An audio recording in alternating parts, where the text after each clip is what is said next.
Flowers top singer season 5 വേദിയിൽ തമിഴ് പാട്ടിൽ നമ്മുടെ വേദി ഇളക്കി മറിച്ച് മാസ്മരിക പ്രകടനം കാഴ്ചവെക്കാൻ പോവുകയാണ് നമ്മുടെ ശിവശങ്കർ. അപ്പോൾ ശിവശങ്കർ പാടാൻ പോകുന്ന ഗാനം ഏതാണെന്ന് വെച്ചാൽ പൊയ് സൊല്ല കൂടാതെ കാതലി എന്ന് തുടങ്ങുന്ന അതിമനോഹര ഗാനം റൺ എന്ന മൂവിയിലെ ഗാനമാണ്. ഇതിൻ്റെ വരികളൊക്കെ എഴുതിയിരിക്കുന്നത് വിദ്യാസാഗർ സാറാണ്. അപ്പോൾ അത്രയധികം മനോഹരമായൊരു ഗാനമാണ് നമ്മുടെ വേദിയിൽ അതിനിഷ്പ്രയാസം മനോഹരമായ രീതിയിൽ നമ്മുടെ ശിവശങ്കർ പാടി അവതരിപ്പിക്കുന്നത്.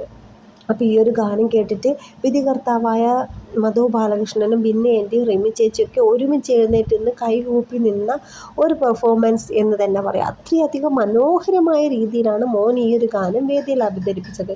അപ്പോൾ എല്ലാവർക്കും ഒരു അത്ഭുതം തോന്നുന്ന രീതിയിൽ എല്ലാവരും സൂപ്പർ എന്നല്ലാതെ വേറൊന്നും പറഞ്ഞില്ല. എഴുന്നേറ്റ് നിന്ന് കൈയടിച്ച് അത്രയധികം മനോഹരമായ പെർഫോമൻസിന് അഭിപ്രായപ്പെടുകയും ചെയ്തു കേട്ടോ. അപ്പം നിങ്ങളും മിസ് ചെയ്യാതെ ഈ ഒരു പെർഫോമൻസ് കാണുക. നമ്മുടെ ശിവശങ്കർ മോനെ ഇഷ്ടമുള്ളവർ നല്ലൊരു കമൻറ്റ് നമ്മുടെ വീഡിയോയ്ക്ക് താഴുക. എന്തായാലും പെർഫോമൻസും പാട്ടും ഒക്കെ കിടിലനാണ്. അപ്പം നിങ്ങൾക്ക് നമ്മുടെ വീഡിയോ സ്ഥിരമായി കാണാൻ ലൈക്ക് ചെയ്ത് സപ്പോർട്ട് ചെയ്ത് ഒന്ന് ബെൽ ബട്ടൺ ഇനാബിൾ ആക്കുക. അപ്പോൾ ബൈ ബൈ.